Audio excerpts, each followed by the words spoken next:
ओम नमो नारायण नमश्चंडिकाय। स्वागत है दर्शक मित्रों, आप देख रहे हैं रियाज। हम हैं आपके होस्ट दोस्त रुद्राभिषी।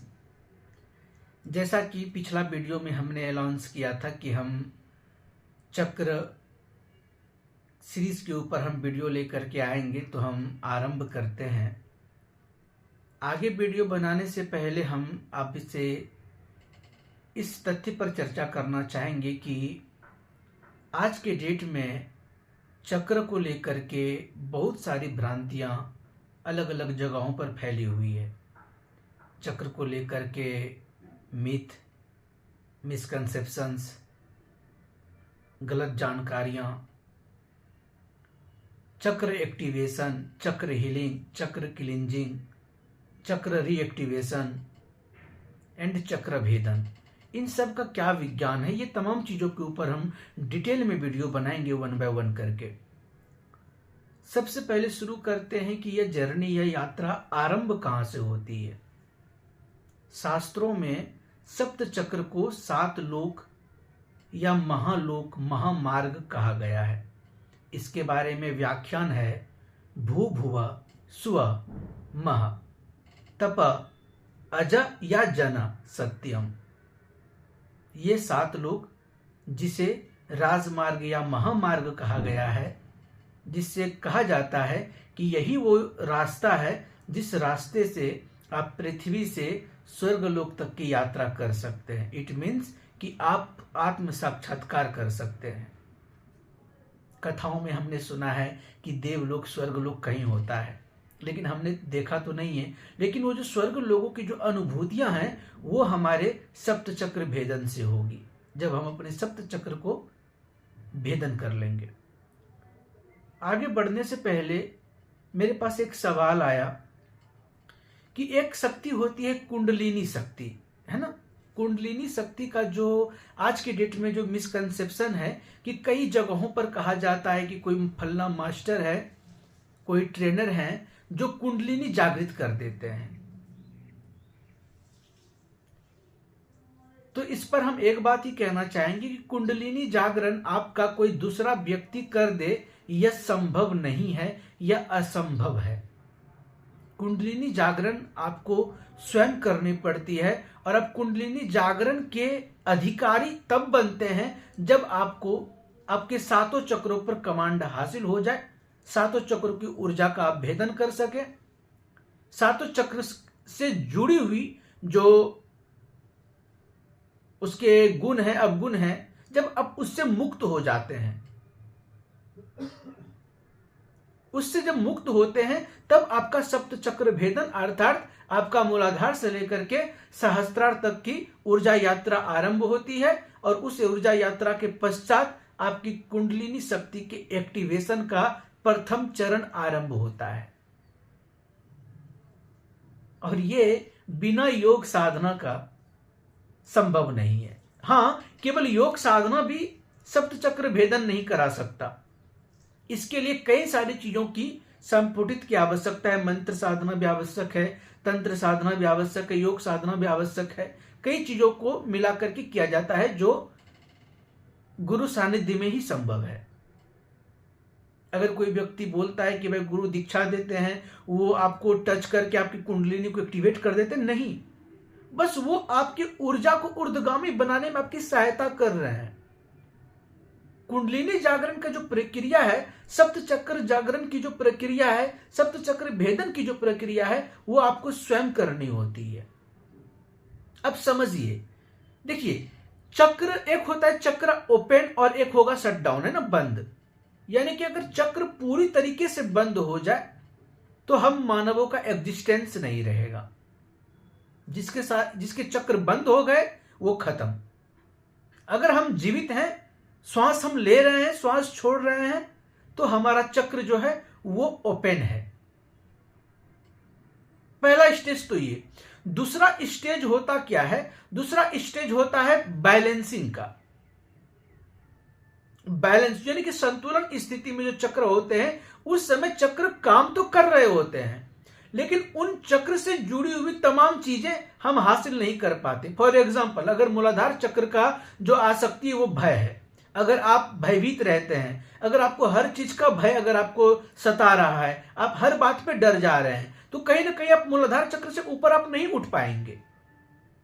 तो इसी प्रकार से सातों चक्रों का जो गुण है उससे आपको मुक्त होना होता है। तो समझिएगा, तो ये जो हर एक चक्र के जो गुण हैं, इनकी शक्तियां हैं, इनकी जो अधिष्ठात्री हैं, इनके जो शक्ति है, इनका जो सिस्टम है, इनके अंदर जो पैटर्न है, वो सब कुछ को आपको एक्टिव करना पड़ता है। तो चक्र ओपन होता है, ठीक है, जब संतुलन की स्थिति होती है। तो संतुलन की स्थिति में क्या होता है कि हम अपने दैनिक दिनचर्या में, हम अपने दैनिक जीवन में जो हमारी जो जीवन यात्रा चल रही है, इन जीवन यात्रा के दौरान हम कई सारे गलतियां करते हैं। यानी कि हम यूनिवर्सल ऊर्जा को अपने शरीर में लेने के बजाय हम अपनी खुद की ऊर्जा को नाश कर रहे होते हैं।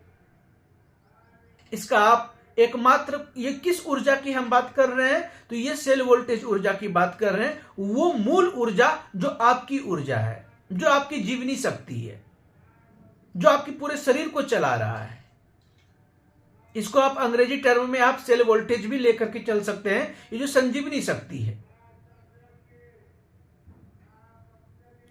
यह ऊर्जा जो है, यह ऊर्जा आपको आपके सेल के लेवल को मेंटेन करके रखता है, आपके अंदर ऑटो इम्यून को स्ट्रांग करता है, आपका इंट्यूशन पावर को स्ट्रांग करता है। यानी कि आपके अलग अलग स्टेज में आपको अलग अलग जगहों पर लाभ देता है।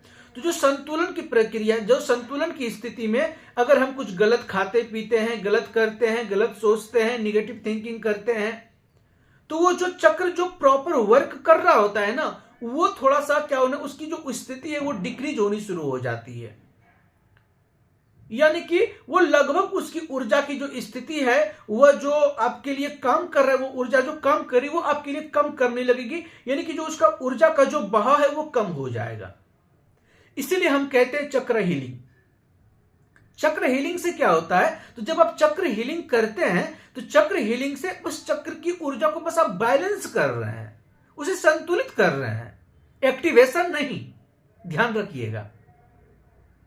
दूसरा मिथ क्या है कि हम नीचे के चक्रों के ऊपर काम करना तो छोड़ ही देते हैं और डायरेक्ट हम चले जाते हैं, डायरेक्ट हम अट्रैक्ट होते हैं थर्ड आई एक्टिवेशन। अब बताइए, जब नीचे के सारे द्वार बंद हैं, जब नीचे के सारे द्वार खुले ही नहीं है, जब नीचे से वो ऊर्जा आपके थर्ड आई तक पहुंच ही नहीं पा रही है, तो आप थर्ड आई को एक्टिवेशन कैसे कर लेंगे? एक्टिवेशन को आप भेदन की तरह समझिए, है ना। जिस चक्र की एक्टिवेशन की बात हो रही है, तो चक्र एक्टिवेशन का मतलब कि उस चक्र से जुड़ी हुई वो तमाम चीजें आपके अंडर हो, उसके गुण, उसकी शक्तियां, उसके धर्म, है ना, उस चक्र की जो शक्तियां हैं वो आपके अधिकार क्षेत्र में हो। देखिए, इस यूनिवर्स में एनर्जी ऊपर से नीचे स्वतः बहती रहती है। ऊपर से नीचे बहाने के लिए हमें प्रक्रिया करने की आवश्यकता नहीं। हमारी कोशिश क्या होती है, तो अपने ऊर्जा को नीचे से ऊपर की ओर उठाना। शास्त्रों में कहा गया है, मूलाधारादि षट चक्रम शक्तिर दान मुदीरतम कंडादुपरि मूर्धांतम संभवी स्थान मुच्यते वराह श्रुति। अर्थात मूलाधार से लेकर के कंठ तक शक्ति प्रदेश है। ये जो शक्ति प्रदेश है, जब तक आप शक्ति प्रदेश की यात्रा को पूर्ण नहीं करेंगे, इन शक्ति प्रदेश में शक्तियों का दोहन नहीं करेंगे, इन शक्ति प्रदेश में अगर आप ऊर्जा को ऊपर नहीं उठाएंगे, तब तक आप संभव प्रदेश में एंटर नहीं कर सकते। अब संभव प्रदेश में एंटर करने का मतलब है कि आपके कंठ से नीचे के समस्त चक्र का भेदन हो चुका हो। अगर आप चाहें कि भाई केवल हीलिंग करके हम चक्र को भेदन कर लें, केवल हम चक्र के बीज मंत्र को जप करके हम चक्र को भेदन कर लें, तो ये पॉसिबिलिटी नहीं है। कृपया अज्ञानता में कुछ ऐसा कदम ना उठाएं और अज्ञानता में कुछ ऐसे निष्कर्ष पर ना पहुंचे। प्रॉपर ज्ञान को अर्जन जरूर करें।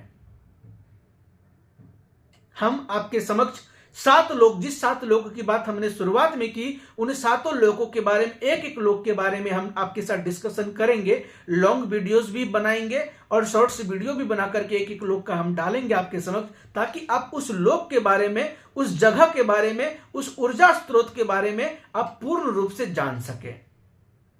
इसी के साथ हम मिलते हैं अगले वीडियो में। तब तक हंसते रहिए, मुस्कुराते रहिए, गदगदाते रहिए। ओम नमो नारायण, नमः चंडिकाय।